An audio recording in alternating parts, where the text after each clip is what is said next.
All right. Week number 2, recording remotely, Connor. How you feeling, buddy? Whoa. I'm feeling good. Your Yeah? voice sounded pretty messed up right there, but I'm feeling fine. Did we get some like robotic sounds or something? It was probably on my end, considering I'm still doing it for my phone. Right. Gotcha. I'm guessing. Yeah. But yeah, overall, both my parents got COVID, so I'm having to still stay inside because of that. That's why we're Unfortunate. not How are meeting they? today, but- How are they doing?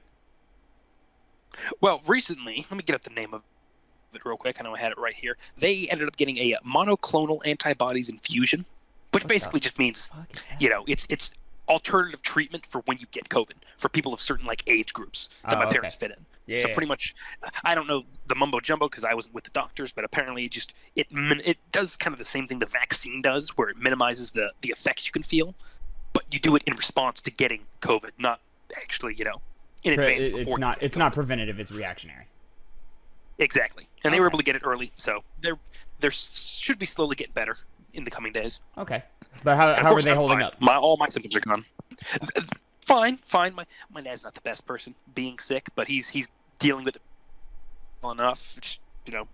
Struggling with sores. That's his big symptom. It's feeling like he has a lot of sores, not fever. He's a little bit feverish now, but for the most part, he's just been feeling like sore on his body. Okay, there we go. Soreness. No, not growing sores. Thank God, no. But meanwhile, my mom has just had congestion, headache, sniffles. Okay. More of the minor symptoms, kind of like what I was going through, but I could tell it's kind of worse. At least it seems that way. Mostly minimal, but it's hitting them a little harder. Okay. Well, I hope they get. Yeah, and they should be fine. They should be fine. And then you mentioned it already, but you're feeling pretty much back yourself, right? Oh, I'm completely back. Maybe a little bit congested, but not even all the time. Okay. So I'm good. All right, fantastic. That's good to hear. Next week, hopefully, we'll be able to do this together again. But so would I. I until gotta finish then, Resident Evil Village. you do have to finish Resident Evil. You're playing that over at my house in front of me. It's a good time so far. Mm-hmm. I don't think we talked about that. I'm on enjoying what we've the been playing. Have we talked about that and what we've been playing? I feel like we skip over that every week. I think we had mentioned we were gonna wait till I finished it. I had mentioned that I was playing it, and then I haven't talked about it since. Okay. All right. That's fine. Well, anyways. No reason to until I'm done. Yeah. Connor, we've got some new news to drop into, so let's go ahead and drop some sense on them. Welcome back, everybody, to the Penny Gamescast, episode 60. I am your host, Tavin Bothel, here with my good friend and, hopefully soon to be COVID-free co-host Connor Elliott. Say hi to the people, Connor. Hi, guys. Oh, we're dealing with a little bit of delays, aren't we? Oh, that's not good. Yeah, so here, let me stop this recording and let's reset this call. All right, there we go. Round 2, hopefully a little better. Say hi to the people, Connor. Hi, guys. Much better. There we go. Better. There we go. All right. So, if you didn't know, we come to you every Monday, 8 a.m., youtube.com/2pennygamescast. Also, SoundCloud, Spotify, Apple Podcasts, Google Podcasts. Check us out. Follow, like, subscribe, all that fun stuff. It really does help. Share us with your friends who like video games and all the new news surrounding the video game industry. And if you didn't know, we play games live over at twitch.tv/2pennygames, where you can watch us every Tuesday do our show Hype, HYEP, Have You Ever Played, in which me and my good buddy Phil sit down and show each other a game that the other one has never played before. This last week, we finished up Uncharted 2, and we started Jak 2, and this week we'll be continuing Jak 2. Who knows for how long, though, because for the first time, not the first time, but for the first time doing the show, I've disliked the game and can only play for so many hours before I'm like, all right, I need a break. So we're probably going to be working our way through Jak 2 for several weeks. It's not that you don't like it that much. It's not like I think the game is objectively bad, like I think the first Kingdom Hearts game is. Which we also played on Hype. You can check out the full stream playthrough that we're in the process of putting up. We haven't put a new episode up in like 2 weeks. But over at youtube.com/2pennygamescast, if you want to catch that first playthrough of Phil's first playthrough of Metal Gear Solid 1, my first playthrough of Kingdom Hearts 1, you can go check that out. No, but I think Kingdom Hearts 1 is legitimately a bad game. Jak 2, I think has merits. I just don't like it. Just not hitting for you. It's just not. Is it that much different from Dexter 1? Because you Yes. like that game. It is that much different. Damn. Okay. Yeah. So. Okay. We will get more into that later, but keep tuned. Keep tuned in. Tuning in. For our eventual after the hype review of Uncharted 2 with Phil. We're currently in the messaging of when we will have time to record that. So stay tuned for that. Usually it'll go up this Tuesday, but we'll see. It might have to be delayed for a little while, but who knows. Anyways, this show, however, the Two Penny Gamescast, me and Connor sit down, we give you the new news regarding the video game industry, and we each come to you with 2 topics, 2 pennies, if you will, and we give you our 2 cents on them. This week, Connor... Oh, I just realized because we stopped the recording, it's going to mess up my my thing, so I got to do math on the fly. Uh-oh. So this should be about 5:30? There we go. This week, Connor... PlayStation had a little bit of a showcase, didn't they? They did, and it was a good one. I would say so overall. You watched the showcase. You enjoyed the showcase. I also watched the showcase live. Did you watch it live? Yeah, we watched it. Remember, we were messaging back and forth. Big. We were, yeah, of course. Yeah. So one of the first times I've done that in a while. Yeah. Watched it live. Well, this one definitely seemed worth doing because they were promoting the crap out of this one, using language like showing the future of PlayStation for the next year, et cetera, et cetera, et cetera. Lots of exciting games. All of the studios on Twitter were hyping it up. I got ads on YouTube for it, which is the first time that's ever happened. Yeah. But yeah, I watched it. You watched it. I thought it was pretty good. I thought it ended very strong, and I thought it started pretty solidly. In the middle, I felt like it dragged a little bit, and there was a few games there that I felt didn't necessarily need to be there, but overall, I'm quite high on it. You, Connor, how are you feeling about it? I'm pretty much the same way. There were some games that, I kind of raised my eyebrow at. Like, well, not really for me. So I didn't tune out, but I was waiting for the next bigger thing to grab me. But, right. Besides a couple of certain games being announced, I was entertained thoroughly throughout it. There was usually something there for me to latch onto and think about in some way. So, I thought overall it was consistently pretty good. I agree. So, Let's go ahead and jump into it. It's a big showcase, so we're going to go ahead and do one of our full big old breakdowns. So we're going to be talking about this for a minute. They started out, Herman Holst came up and he gave a spiel about how great PlayStation is and yada, yada, yada, and all the new exciting things that they're doing. But the real stuff started, and boy, did it start with a bang, at least for me, Connor. Knights of the Old Republic remake. Just a quick little cinematic teaser. They just showed Darth Revan, had some Jennifer Hale voiceover. Nothing really to pull from it. Made by Aspyr Games. I don't know anything about them. I meant to look it up, so I'll look it up real quick. But Connor, what did you think of the announcement of a Knights of the Old Republic? Well, as someone who hasn't played the original, and as many good things as I've heard about it, I didn't plan on playing it. I definitely won't now, because I guess I'll play this remake. I mean, I'm a fan of Star Wars enough to where if the game itself can't just be branded as Star Wars and me latch onto it, it's got to have something interesting. And an RPG game like Knights of the Old Republic, especially one that I haven't played, is just asking to be played on my end. I know there's a lot of different ways you can go about playing the game. You can play as a Sith and a Jedi or a smuggler, all those kinds of things. So I have no clue what I would do. What did you do when you first played the game? So the game pretty much focuses you down the Jedi path.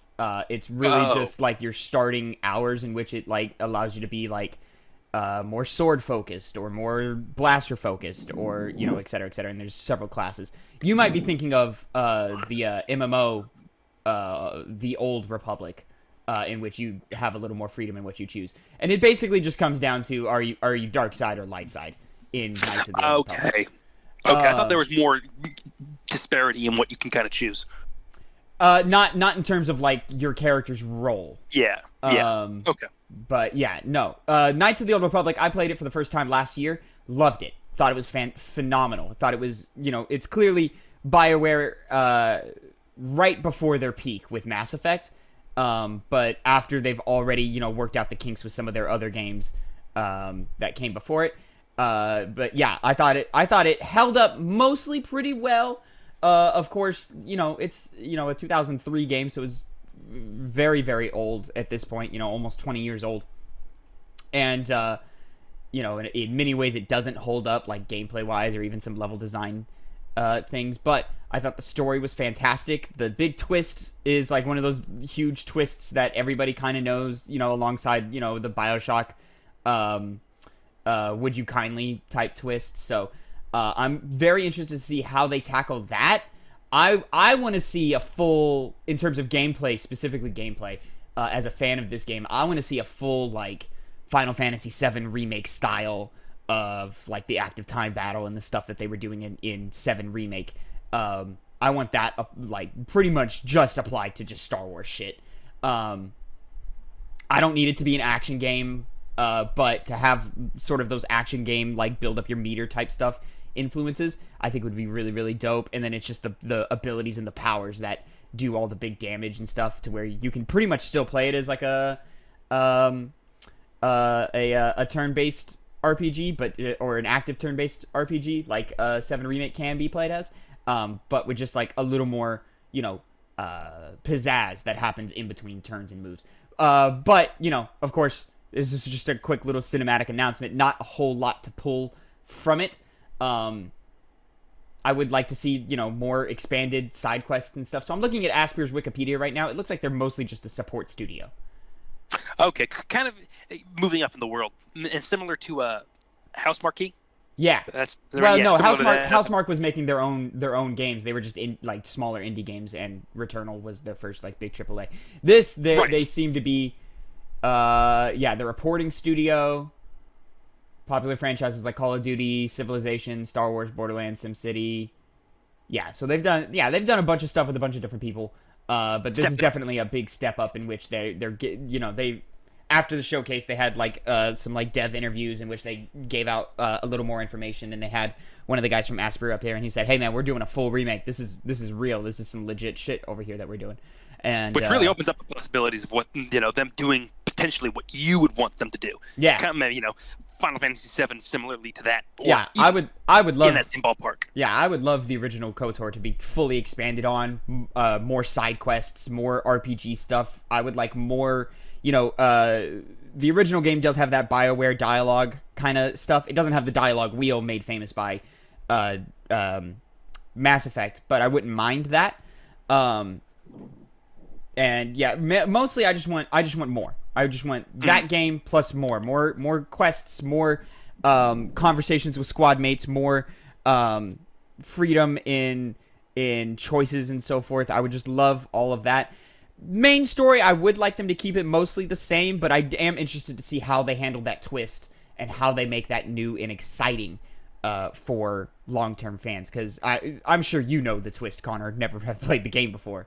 I am aware of the twist. Yeah. Don't know how it plays out. No spoilers, of course, for anybody who doesn't know. But, yeah, it's pretty... going in, knowing it, like, I think it's still, like...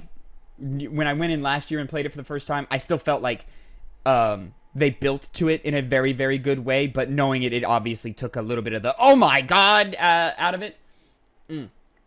But I'm very excited to see more from this, and I really, really hope they don't fuck it up. It'd be good to play if they don't. Exactly. In terms of like, should you play the original? If you have time, like I wouldn't say it's a must play with this on the horizon, unless like this comes out and it's just not at all what it should be, or Anyways, moving on. Project Eve, from Shift Up Corp. Don't know them, but this is some character action game. Had some cinematics and a lot of gameplay to be doing. Looks a lot like some Bayonetta meets some Nier. I know this is kind of from the Nier guys, isn't it, or something? I don't know who does it. It's Shift Up Corp is all I could find. It's Chinese. It's Chinese, so it's not. I forgot that it was Chinese. Okay. It's I have no clue. Anything these guys have made in the past. But based off that premise, it looked like it would give me the flashy bits that I would expect and have fun with out of these types of games. But the substance of it, I would have to wait and see how things go. Because it looked very nice. But it may be one of those cases of just looking really nice in gameplay cuts and then it playing just kind of blandly. Because Nier does walk a thin line. Because Nier games historically gameplay was god awful, terrible. The big thing pretty much the only thing that made it good was they started being made by Platinum Games. Because once they got their hands on it, it became very good. Because Platinum Games knows how to make crazy out of this world combat. So and to be fair, this game Project Eve it looked like a Platinum game when I was watching it, and I thought it was a new Platinum game. It looks fun. It looks high quality. It looks like something I will play. It's just when they actually get their hands on it and are trying to make that combat system feel good, that's really going to be the thing that seems like it's going to make or break this game. That and the story, if it does have one. Right. It does seem to have one worth your time, at least. Things. Yeah, at least one worth, not generic story that we've seen 1,000 times over, which, wouldn't be bad if the gameplay makes up for that by being the kind of game it's promising to be. But I'm looking forward to get my hands on this, hear what other people have been saying, to know how this game is going to feel when I actually play it. I'm pretty much right there along with you. I thought it looked really good. I thought it looked really fun. I liked the presentation. I liked all the weird stuff going on and so forth. All of that was exciting to me. So yeah, for a game that just kind of popped up out of nowhere and the state it looks in now, I'm looking forward to playing it. I'm assuming it's probably coming out next year, or maybe the year after. I don't know, but they didn't have a hard date. No, but they looked like a lot of it was done. Yeah, it seemed pretty far in. It looks pretty far into the development. Moving on, we finally got some gameplay reveal for Tiny Tina's Wonderland 2K game. We got some gameplay coming out March 25th, 2022. Connor, you and I are both fans of Borderlands. Did this do anything for you? I'm gonna be honest. Looks great. It looks very fun. Now, it'll be weird because it does seem very different from past Borderlands titles, and I feel like there's the chance Gearbox could have gotten very complacent in the type of game they made, and it just feels like more Borderlands with a different skin on it. But I'm a fan of fantasy stuff. I'm a fan of D&D, which obviously this is taking massive inspiration from. It seems like it looks like it's going to play differently than Gearbox games. Like there's a higher focus on melee weaponry than there have been in the past. Like that actually seems like weapon drops you're going to get every now and then, because I remember that when one of the crates opened up, the classic spewing of guns happened. I noticed there was like a mace and some other weird melee weapon among them. So, how will they implement that? I don't know. Obviously, gunplay seems pretty similar. Maybe the guns will be a little bit more wackier and have, interesting reload animations, as we saw, like sprinkling pixie dust on top of the gun. But once again, going back to whether it's going to feel like just another Borderlands game, which isn't a bad thing, I should say, because Borderlands games are very fun. Borderlands 3 was a lot of fun. Yeah. And even though you hated the story and the quests were all annoying, which, heard multiple people say that. But the only real bad part about Borderlands 3 was the writing. Yeah. Everything else was solid. Go ahead. So I was going to say, that'd be an area they could really improve upon, because it seems like this might be it's obviously based on D&D, which involves storytelling from the DM's perspective as well, being Tiny Tina. So they really need to hit that out of the park just as much as the gunplay to make it as good as it's promising to be. Yeah, I agree. I'm not as hot on it as you, but I am willing to give it a chance and give it a good try. It's Borderlands, of course, or Wonderlands in this case. So of course I'm expecting some good gameplay and good looter shooter type stuff. I'll say from the description they gave us from the whatever Jeff Keighley thing that it premiered at some months ago that we covered, I was surprised to see how gun oriented it still is. I was expecting more melee weapons. I was expecting more magic and stuff and less of a focus on guns.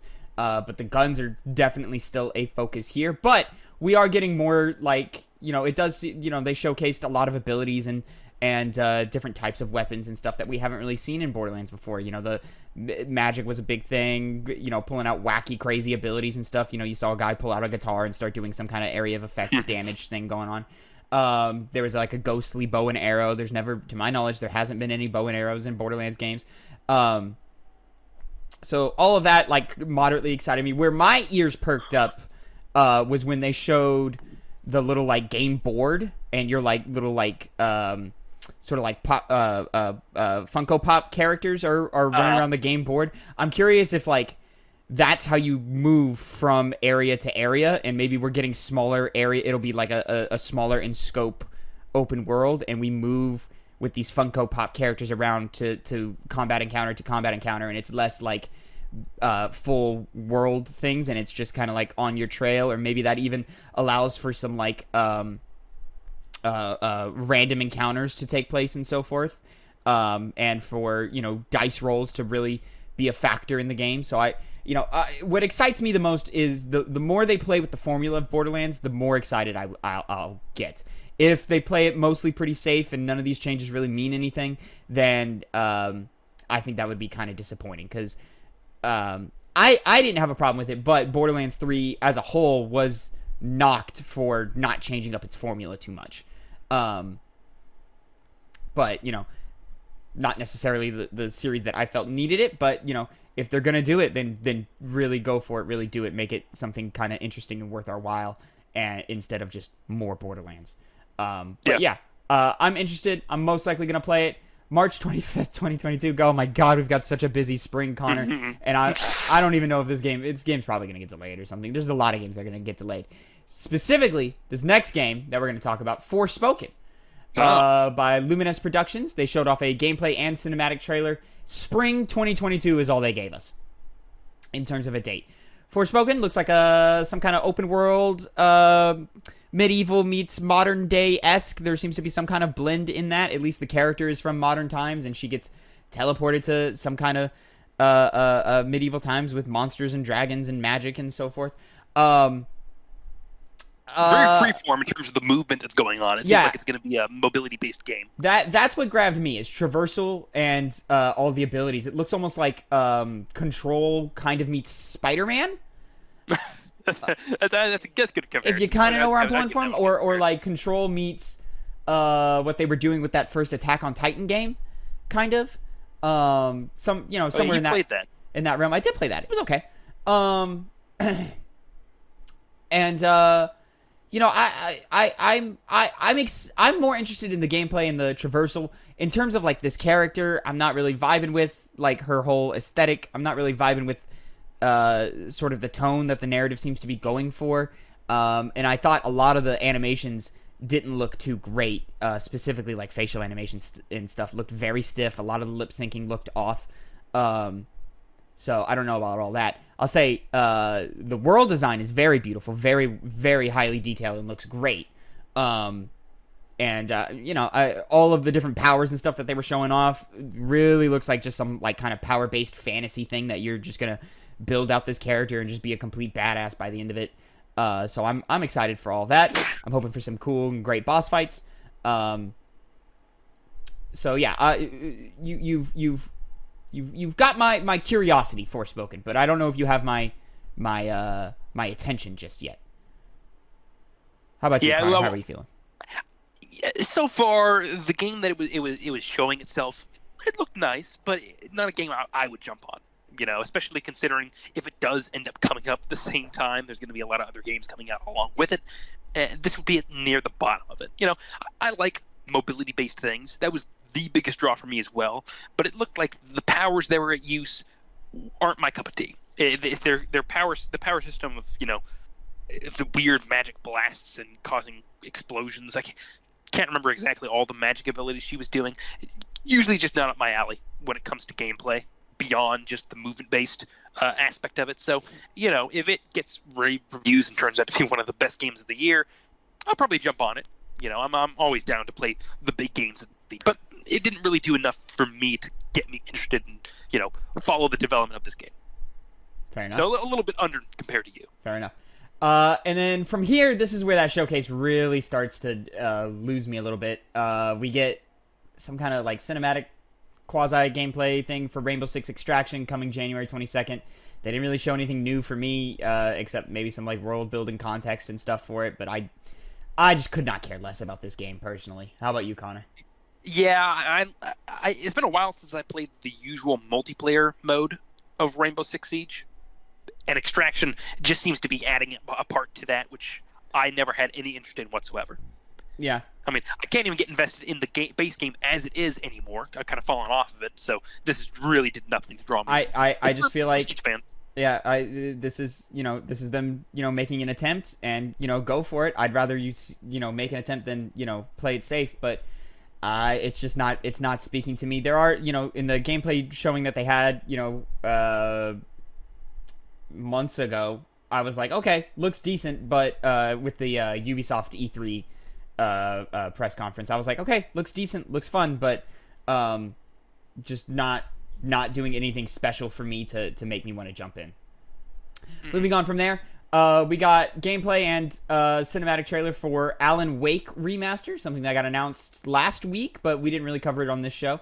Coming out October 5th, way sooner than I thought it was coming.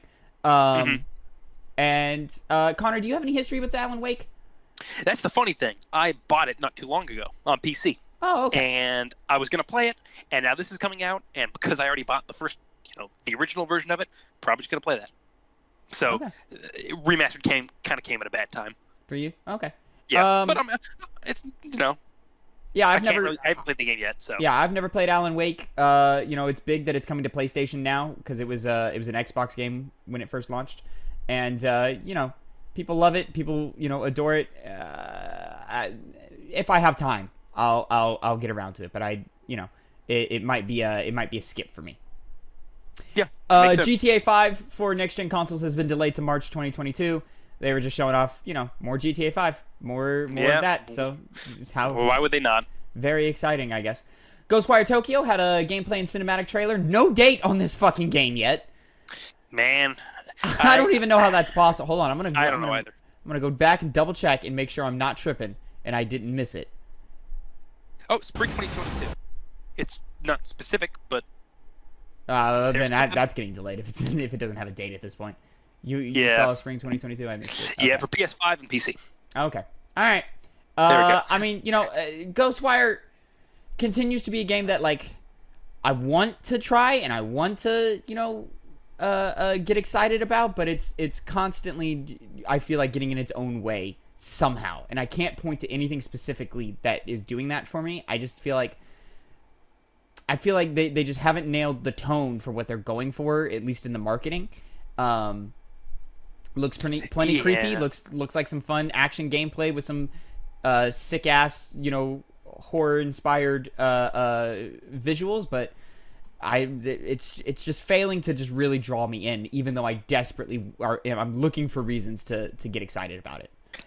Yeah, unfortunately, this for me was the last nail, because the gameplay just didn't look interesting at all. The style they were going for was not interesting at all. There was just nothing there to grab me at all. And I was interested from the game when we first saw that reveal trailer that was introduced by Ikumi Nakamura, who also does very good enemy designs. But then she ended up leaving, which was the first, oh, that sucks. Well, the enemy design still look great. What? Oh, yeah, the designs still look great. Great. Yeah, obviously, she did her work for that, and it paid off. But, just the more information I get from this, the less I get interested in it. And this is kind of the final thing where I saw the gameplay, and I thought, okay, well, there's definitely people that'll have interest in this first-person action ghost dispelling game. Yeah. I don't know how it's exactly going to operate. It works for me. It's just I just don't quite know what we're doing in this game. Is it a horror game? Is it an action game? Where are we going with this? What's the tone? Yeah, it hasn't been consistent enough for me to enjoy it anymore, to be excited for it anymore. Maybe it turns out to be a great game, but it just hasn't. It's just continuously failed to, entertain me at all. And that's not really the right word. I guess interest me. Speaking of failing to entertain, Guardians of the Galaxy had a new cinematic trailer with some gameplay thrown in, and I am severely less excited by this showing than the last showing that we got. You're less interested in the game overall now? I mean, I'm still gonna play it. I'm still gonna, check it out, and because I liked how the gameplay looked in that first showing we got at Square Enix's Presents back at E3 times. For this, the jokes were not landing to me. The writing was not fantastic, and I thought presentation overall just kind of looked, a little more generic. But I'm still willing to give it a shot, but this was not the best showing for Guardians. Yeah, it was another trailer. It wasn't really doing much extra for me for the game because we've already seen they really didn't need to do anything because we've already seen extensive gameplay of this game, and we had a trailer that was released. That should have been it. But this is obviously them trying to market it before it comes out. Of course. Yeah, I mean, got to remind everybody that it's happening. Exactly. I don't even know if I'll play it yet, but the trailer was fun. I'm playing it because I want to see, they've still got those dialogue choices and stuff, and I want to see how all that builds into the game, and I want to see, and it does look like a fun little action game. It doesn't look like mind blowing by any stretch of the imagination, but it does look fun, and I want to try it out. Moving on. I was trying to think of a transition, but I had nothing because none of the things I left on there translate to this game. Vampire Masquerade Blood Hunt had a dope gameplay cinematic trailer, or mostly gameplay cinematic trailer. 2021 is the only date they have for this. It's just the year of 2021. It's September 12th at the time of recording, the 13th by the time you're hearing this. Y'all are running out of 2021 to be released, but they do have a beta sign up now available for it. It's actually in early access right now. Early access right now. Oh, okay. Yeah, which I was surprised because remember they've been making a new Vampire the Masquerade game, and it showed gameplay and it looked awful. So they ended up delaying it. Voice crack. They ended up delaying it, and now they had this battle royale that was announced. That I don't even remember if I was interested in it the first time it showed up, but now that it's in early access and it's free, I might give it a try. But this really still just remains in my mouth as just a little bit of a taste before they make the Vampire 2 Masquerade, if it even comes out at this point, considering all the delays that have happened. But they're just trying to do something before that game comes out. So I don't think this game might have not the most support going forward. Right. We'll have to wait and see. But right now, I've seen the Steam reviews. It's mixed. Apparently they've been consistently getting better. So, I'll try it out since it's free, but this was the best showing I've seen for Blood Hunt since they announced it. And there's just still something about it that's failing to get me really excited. I like the aesthetic. I like the world design. I like that it's vampires. I like all the abilities, and the gunplay looks good that they're all showing off and stuff. I like that they only kind of hinted at it, but their version of the circle that's coming in is some kind of like it's a red mist that comes through, and then it's vampire hunters who are decked out in these cool future soldier stuff that are coming in and killing you, as opposed to just the storm in Fortnite, which is just get outside of the storm to breathe and so forth. So I like that they're adding a little bit of a narrative context as to why the circle is killing you. But yeah, I don't know, man. There's a little bit of the gameplay that just reads as what was that Ubisoft battle royale that failed? Hyperscape. Hyperscape. Yeah, I'm getting vibes of that here, and so I don't know. I don't know about Blood Hunt. I don't know if I'm gonna give it a try. I mean, if you download it and you say, hey man, I'm having a lot of fun, then sure, why not? I'll try it out. But I just texted a mutual friend of ours who played it with another mutual friend of ours to see if it was good, because they were playing it yesterday. Don't know how it played for them, so okay. I'll maybe find that out. Maybe that'll double back to a response here if we get it by the end of the show. Moving on, Deathloop, another fucking cinematic gameplay trailer. Deathloop, guys, you have nothing else to show me. Your game is coming out in a week. Just fucking, I know. Just let the game speak for its fucking self. It looks good. We know. It looks really nice. I'm very excited for Deathloop. I cannot wait. Stop showing me Deathloop. I'm a little bit upset I won't be able to play it on PS5 at this rate, but still. I'm so excited. I can't wait. I'm going to stream it. So when does that game come out? The 14th? Yep, 2 days. Yep. Okay. So that Monday night. Well, no, Tuesday's tough for me because we're doing that hype stream. That's unfortunate. I thought game releases moved to Friday permanently. All right. We'll figure out time to do some streaming on Deathloop. Twitch.tv/2Penny Games. Keep an eye out. And then next, some weird trailer for Kid A Vanessa exhibition with Radiohead and Epic Games. I don't know what this is. It's some kind of virtual concert or something, probably, or a virtual artistic expression experience thing that they're showing off doesn't look like it's actually going to be a real game or anything. But there was very little to pull from the trailer they showed. Kid A is an album of Radiohead's, apparently. I'm finding from this. Okay. Never heard it. Cool. I don't listen to Radiohead. Not a Radiohead fan either. So, all right, cool for Radiohead, I guess. Weird that it showed up here. Next, Chia, something like that. Had a very extensive gameplay demo, and it's some kind of cutesy little indie game that, your little kids running around exploring the world, singing songs, coming to PS5 and PC. I have zero interest in this. It's a lot of exploring. I kept thinking the whole time, it's like, oh, they've played Breath of the Wild. All right, neat. Yeah, and it just seems like that's all it's gonna be. It's just the exploration, and I'm cool, dude. I don't need that. It does look beautiful. Oh my. It does look. I like the style of the game. I like a lot of what it's showing off, but it just meh. Yeah. And then finally, before we finally get to the good stuff, Uncharted 4 and Lost Legacy are being remastered for some kind of collection package, which they didn't give an actual title to until after the show, and I'm not gonna bother looking it up. And they didn't even give it a date, but it's coming. They're shooting for early next year. I'm sure when it comes, it'll come. I love those games. Sure, I'll play them again, with a little prettier 60 FPS, hopefully some ray tracing, all of that. Sure, why the fuck not? That sounds fun. Now, obviously, the more interesting than the fact that it's actually, getting a PS5 upgrade is that it's also coming on PC, which that as well. Is surprising because I'm first time Uncharted has made it to PC. On PC. Yeah, before Bloodborne, which is weird. Is it though? Considering how many people beg for Bloodborne on PC, yeah, it actually is very surprising. People do, but, you're dealing with From Software at that point, also. They do their games and move on. Yeah, they do their games and move on. This is, in-house, all Sony owned.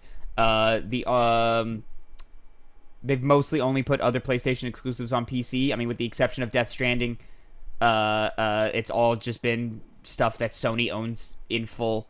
Honestly, I'm kind of surprised this hasn't happened a little sooner with maybe the Nathan Drake collection or something. So, exciting for PC players.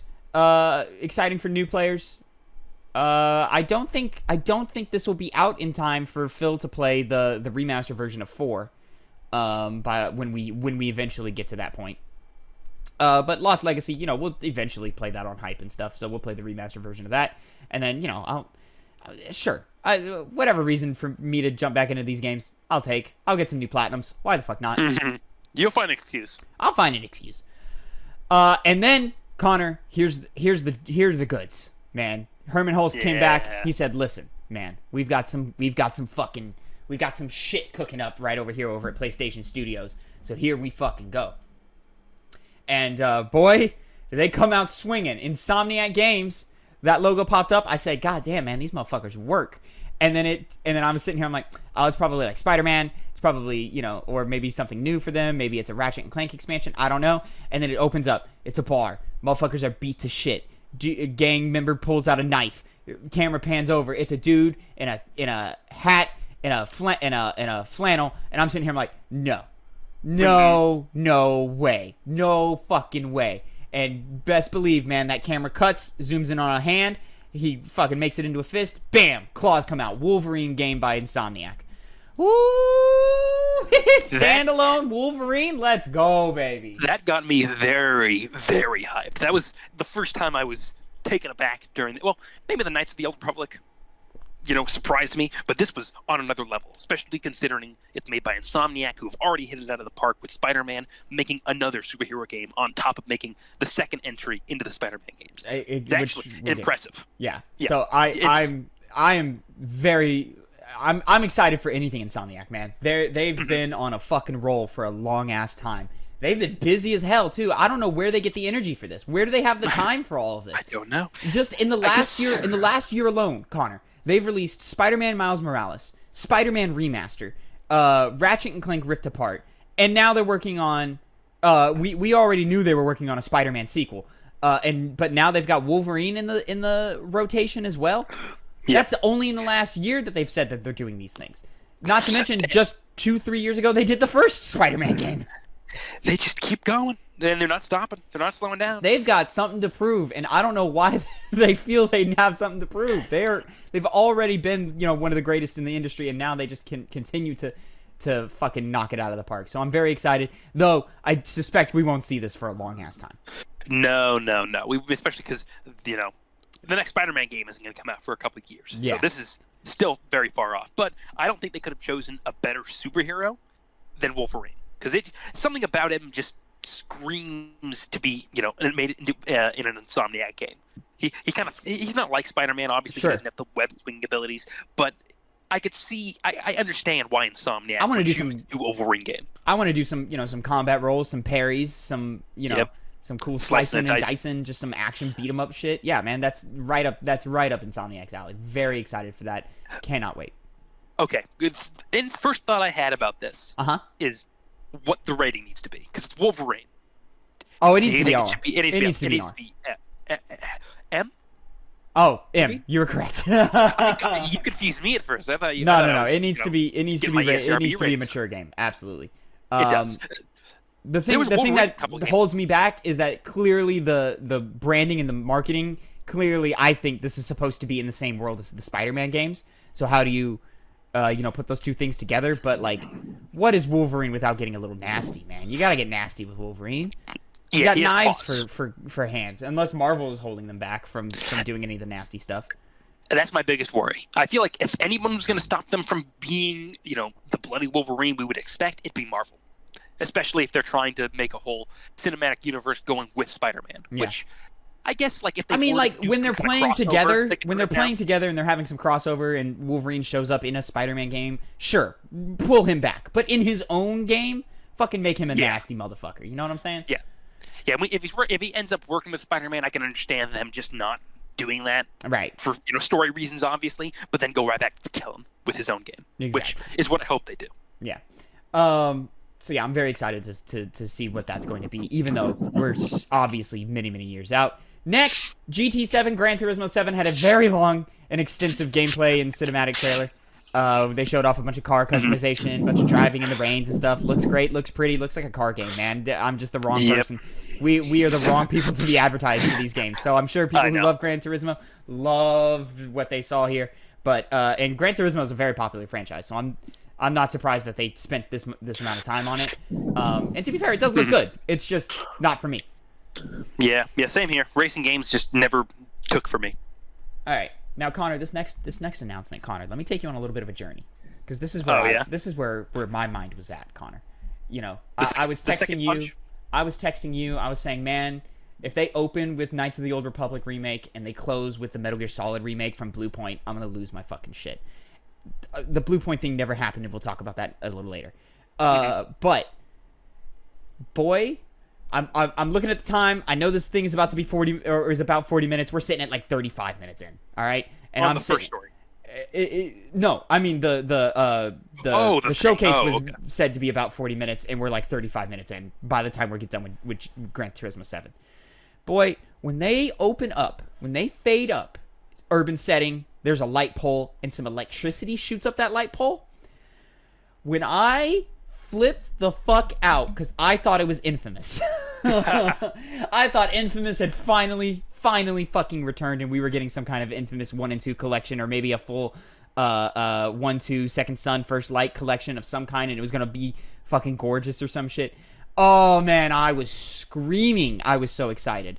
And then my heart immediately fell when I realized it wasn't that.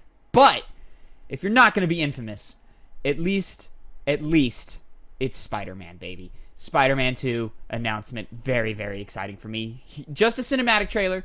And some, but they did the cinematics in a way to where they're hinting at, like, hey, man, these are kind of like some of the abilities you can look forward to, some of the work between Peter Parker and Miles Morales, both of which are playable in this.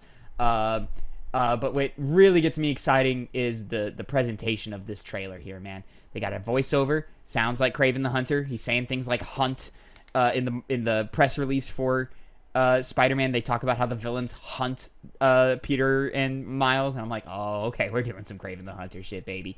But then it ends. Ooh, it ends with that big boy himself, Venom. Yes. Let's fucking go, baby. If these two are the ones that are added, now my experience with Kraven the Hunter is pretty much nil. I've always seen pictures of him, art of him. He always looks badass. And on the flip side of that, I've always loved Venom. Ever since I was a kid, I was never super into the superhero shows, even though I did watch them. But Venom was a particularly standout character, villain for those kinds of shows. So I was so happy when it, is combining those two, or at least seems to be combining those two. I'm super excited for the next entry into this game. Oh, Has yeah, a lot buddy. of promise. Oh man, and just the idea that like these two are gonna be hunting you, like as maybe you're swinging through the city, and then suddenly Kraven tackles you out of a window, or like jumps out of a window and tackles you as you're climbing up a building or something. And then now you have to fight him in something. Kraven's taken a lot of forms, so I'm interested to see what direction they go with him. Sometimes he's just like a really strong dude who knows how to hunt, and he's a challenge for Spider-Man, but he is just a dude. Other times, he takes some kind of like essentially like a super soldier serum of some kind and becomes like Captain America level strong, and becomes a real threat. Sometimes it's like some weird like scientist serum and he becomes a cat man, a giant cat man. It's not that one. Sometimes it works, sometimes it doesn't. My personal favorite version of Spider-Man is the Ultimate comics, but the version of Kraven in those comics, not the best. He's just a reality TV star, and Spider-Man just kind of like knocks him out with one punch, and it's more or less like they build up for the fight just for it to be a joke that he just fucking takes care of this guy in 2 seconds. So I think clearly they're not going to go that route, but they could go the classic, this guy's just really tough and really badass. They could go the cat route. They could go the, which has worked in the past. It sounds corny, but it's worked before. But yeah, man, I'm excited. I'm just excited to continue this adventure in Insomniac's world that they've built. I want to see Peter, post Spider-Man 1 in a serious way. I want to see where we are at with the relationships in that game. I want to see where Miles is at and how he's kind of grown into his own. I'm just excited to see how all of these elements play together, and I'm expecting big things from this Spider-Man 2. It will be a little bit before we get it, unfortunately, but when it comes out, it'll be good. Absolutely. It'll be worth the wait. 2023 is what they're saying right now. We'll see. And then finally, God of War Ragnarok, baby. Gameplay, cinematic trailer. No like hard date or anything. They're still saying, coming out next year. Mm-hmm. But they gave us some good gameplay bits. Some good narrative. Some good narrative leaves. I'll say, they do not give a fuck if you played the last game or not. No, they were straight out the gate. They were like, here are all the spoilers. They even gave spoilers we didn't even need to know in the past game. Like, one of the things they mentioned is this character, she's the last giant. I was like, well, now I know. Like, just telling me straight up. And then in the trailer, they were like, oh, here, like they did the typical showing of a character. Yeah. Don't say anything. Yeah. Yeah. And I'm like, oh, I wonder what they're going to look like. And then they just show what they look like later in like press releases, and like, hey, this is what this character looks like. So it seemed kind of weird in certain areas, almost like the marketing team. Are you speaking specifically to Thor or other characters Thor. that we can't? Yeah, Thor. And there's like a little bit of like hubbub online about how people are disappointed with his design. Whatever, man. Like, I love his design. I love it so much. That is so great because, like, on one hand, it undermines what you would think he would look like. Oh, it absolutely. It's way Marvel different depictions. Yeah, but it's more realistically. In all honesty, yeah. It's more in line with his depictions in ancient Norse mythology, and it makes him a more interesting character. It looks like his son, too. Typical guy. He looks like his son. I know. So, all that makes sense. Which is great. Yeah, I'm very excited, bro. It looks great. Looks fantastic. Worth noting, Cory Barlog not directing this one. No. Not unusual for God of War as a franchise. Cory Barlog is the only repeat director from God of War 2 into God of War 2018. Every other game has had different directors, and I guess they're continuing that trend with this one. But if anything, this one can looks to only be better than the last game we got. So I'm all in, very excited. Definitely on my most anticipated list, very high up there. Of course. Yeah, it looks like a lot of what's going to come with these to improve the combat is going to be the addition of new enemies, because learning how to dispatch multiple different types of enemies is usually where a lot of, at least from my memories of the game, a lot of the flavor came out of God of War. Yeah. Obviously, the combat system was solid in and of itself, which is why I would assume they wouldn't need to change that much of it. But the enemy types really made the experience of that game. And we were seeing a ton of that in this new gameplay trailer. And, how they were fighting against them made it seem like it was a different God of War, but still retaining the same spirit of what we expected from 2018. So I think it did an absolute amazing job in trying to sell us this game. Obviously, there's a lot of hype surrounding it, so they really had a lot to live up to, and they hit it out of the ballpark with this, with the presentation and how the game looks. Fantastic showing. I'm super excited to play it. Yeah. Fantastic showing. And that's it for the PlayStation Showcase for September 2021. Overall, exciting stuff. A couple of just why is this here stuff, but I'm quite excited. Some things that were missing for me that I was shocked to not see. Horizon Forbidden West was a no-show, which I guess makes sense. They had their own state of play for it, a while back. But I'm just shocked that we didn't have anything from Forbidden West, especially because that's the next big hitter coming from PlayStation Studios after Deathloop. Well, PlayStation Studios, exclusive to PlayStation outside of Deathloop, I should say.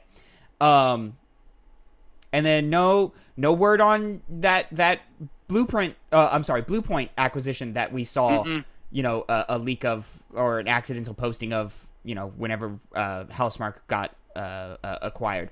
So I don't know what's going on with that or if it's even still actually happening. Just give me my dream world where Bluepoint remakes Metal Gear Solid, man. Just give me that. Now, real quick, Tavin, Yeah. I did mention to you before that I'd seen potential leaks about what was going on in the showcase like 2 days before it happened. Okay. You opted for just not knowing anything about it. Sure. So might as well take this time to tell you, it was wrong. It was very, very wrong. Some of the things were right, like God of War Ragnarok and Gran Turismo. Those are easy and Jim picks. Ryan talking things. Those easy picks, and they were out of order too. They did mention in this. Was it a run of show? Leak? What? Was it a run of show? Like this is Yeah. what's showing up. Okay, yeah, I had seen that after the showcase. I had seen that leak.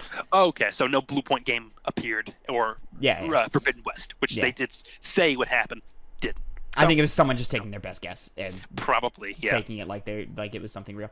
Anyway, so yeah, disappointed to not see those things, but overall, solid showcase. Future of PlayStation looks bright as always. With they've got the goods, man. They've just got the goods. They know what they're doing.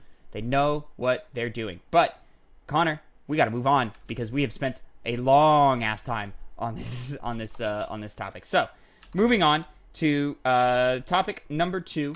That was my first penny, by the way. We're gonna go ahead and jump into your first penny. Apple has taken a little bit of a blow in their case with Epic Games. So, pulling an article from Bloomberg by Malathi Nayak and Mark Gurman and Jeff Feely. Apple's App Store grip loosened as judge wraps pricing power. Apple Incorporated was ordered to make a major change to the way it generates money from its App Store. In a ruling that chips away at the iPhone maker's grip on the $100 billion market for mobile games, a federal judge said Friday Apple must let developers of mobile applications steer consumers to outside payment methods, granting an injunction sought by Epic Games Incorporated in a year-long battle. The changes, ordered by U.S. District Judge Yvonne Gonzalez Rogers, come as Apple faces global pressure from regulators and litigation to open the App Store to competition. The order goes further than the modest concessions Apple has made recently and threatens to take a big bite out of the profit the App Store makes. The App Store makes by charging a 30% commission on transactions. According to analysts, the App Store takes in more than $20 billion a year with a profit margin above 75%. Gonzalez-Rogers concluded that Apple has engaged in anti-competitive conduct that harms consumers by preventing them from getting cheaper prices. But the judge didn't find that the App Store is a monopoly, and she stopped short of ordering Apple to allow for third-party app marketplaces to run on its operating system. Quote, given the trial record, the court cannot ultimately conclude that Apple is a monopolist under the either federal or state antitrust laws, she wrote. Shares fell as much as 3.5% following the ruling and closed 3.3% down at $148.97 per share in New York trading. Apple called the ruling a vindication. Quote, "Today the court has affirmed what we've known all along. The App Store is not in violation of antitrust law," the company said in a statement. Quote, "As the court recognized, success is not illegal." Tim Sweeney, Epic's founder and chief executive officer, said in a tweet, quote, "The ruling isn't a win for developers or for consumers." Quote, "Epic is fighting for fair competition among in-app payment methods and app stores for 1 billion consumers. The judge's finding that a, quote, nationwide remedy is warranted is quite powerful, even though she didn't rule that the App Store violates federal antitrust laws," as Joshua Davis, a professor of the University of San Francisco Law School, quote, "This is a big decision, and I do think it takes a big step beyond what Apple was trying to do unilaterally," the professor said. The ruling didn't go as far as Epic sought. The company wanted to have its own marketplace within the App Store so consumers could seamlessly buy virtual goods directly from it, though the judge ruled Apple must give consumers the choice to buy virtual goods on the App Store or leave its ecosystem to buy directly from developers on the web. She said Apple retained control over transactions within the App Store and could continue to charge its much criticized 30% commission. To the extent that Apple had earlier sought to circumvent the App Store payment system for in-app transactions in its blockbuster Fortnite game, Gonzalez-Rogers found the game company breached its contract with Apple and ordered it to pay at least $4 million in damages. So, not exactly a win for either side here, but an interesting precedent to be set here. And I'm curious to see how it is going to affect the culture of mobile games and mobile game sales going forward. I assume if you're in-app and you go to click, hey, I want to buy some microtransaction, whatever, if you do it in-app, it'll probably be like clicking on a link and it'll take you to a website in your Safari page or whatever, and you'll make your payments directly with whatever company owns whatever app, you know what I'm saying? So that they can, kind of circumvent this Apple Store payment, versus like maybe Apple will have, microtransactions on the App Store on the games page in the App Store itself. Who knows? But all very interesting. I think it opens up the gate for a lot of apps, but in a way it just kind of makes a lot of things more difficult and could make the consumer experience less intuitive and less user friendly. Yeah, but at the same time, it does give consumers the option of who they want to give more money to, because they can still do it on the App Store, and Apple still, does that 30% commission rate for purchase made into the app. So, really, it comes to, from my perspective, it seems that if consumers want to stick to Apple and give more money directly to whose game they're playing, in this case being Epic, they can feel free to do so. But I know how people act, and if it's more convenient to just do it in the App Store and pay through Apple, they're probably going to continue to do that. Exactly. Or they'll do the opposite. Or some pop-up will go and say, hey, if you want cheaper prices, go to this website, yada yada yada. Yes, which hopefully that is the initiative that the developers take, because the consumer will be ending up saving more money if they do it through the consumer rather than Apple itself. Exactly. So it is, like you said, it's an interesting precedent to set, and now we just got to see and take in how it affects Apple and Epic Games and developers in general and consumers. Surprisingly, $4 million in damages, not nearly as much as I thought, they would have had to pay. Personally. No. I would have thought we would have been closer to the $100 million or so forth. But I guess if we're speaking for just the short period of time in which Fortnite was fucking around with third-party purchases, I guess maybe not that much money when you actually think about it. But anyways, that's about it. Some more wait and see, of course, but this looks to be just about the end of the Epic v. Apple play. So we're going to go ahead and move on to third topic of the day, your second penny. Pulling a Kotaku article by Ian Walker, Chinese gaming giant loses 8 Bethesdas in value amid government crackdown. Bloomberg reports that the value of China's largest gaming companies, Tencent and NetEase, plummeted dramatically during an overnight stock sell-off, resulting in losses totaling more than $60 billion between the two. To put that in perspective, that's about 8 times what Microsoft spent on Bethesda Softworks, parent company ZeniMax Media last fall, and $15 billion more than Roblox's initial valuation earlier this year. Investors were apparently spooked by China's increasing regulations on its video game industry, which we covered last week, in addition to putting restrictions on the amount of time children under the age of 18 can play games in the country. Chinese state media Xinhua News Agency indicates that government officials met with industry executives on Wednesday. During the meeting, officials directed them to avoid a solitary focus on profit, which they argued may lead to designing mechanics that promote addiction in minors. Quote, the authorities ordered the enterprises and platforms to tighten examination of the content of their games. Obscene and violent content and those breeding unhealthy tendencies such as money worshipping and effeminacy should be removed. South China Morning Post also notes that China is slowing down the issuing of licenses for new online games, which must be approved by government regulators before release. China's National Press and Publication Administration, which handles these licenses, has yet to provide the list of approved titles for August, breaking from a tradition of promptly disclosing such information at the end of each month. So a lot going on over there in China. Tencent, not a small name in the industry, losing a lot of money off of these China deals and China policies. So really, it's everyone kind of taking an L here, but you know they're focused on hey man, why are you promoting all of these gross money grubbing things?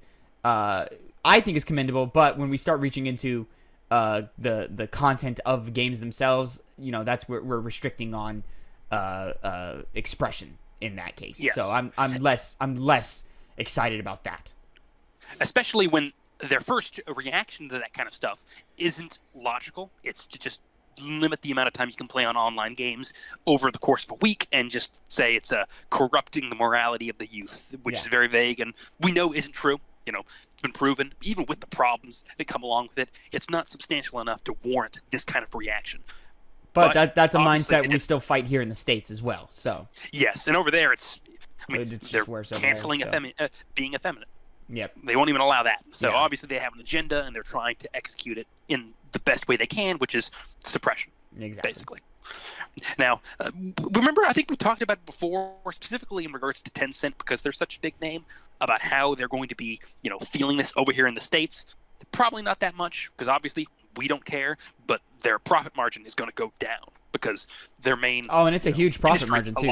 China is a huge huge spender in entertainment, so I think Tencent is really going to suffer from all of this, and they're probably going to make some drastic pivots here in the next few years to kind of circumvent or get around this. Probably. So we'll see if those actually work out, though. And then finally, Connor, final topic, my second penny of the day. Let's talk about this quick little acquisition PlayStation has made with Firesprite Studios. Yes. Pulling straight from the PlayStation blog, Herman Holst, the next addition to PlayStation Studios is a creative, ambitious team from Liverpool. After a number of years closely collaborating on several games together, including The Playroom and The Playroom VR, I couldn't be more delighted to welcome Firesprite Studios to the PlayStation Studios family as our 15th studio. Quite a few members of Firesprite come from SIE Studio Liverpool, and we're thrilled to welcome them back. Firesprite is a creative and ambitious studio that is exceptional at building incredible experiences through that truly showcase the potential of our hardware. The team's technical and creative capabilities will be paramount to growing our stellar catalog of exclusive games, and I think you'll be excited for what's to come.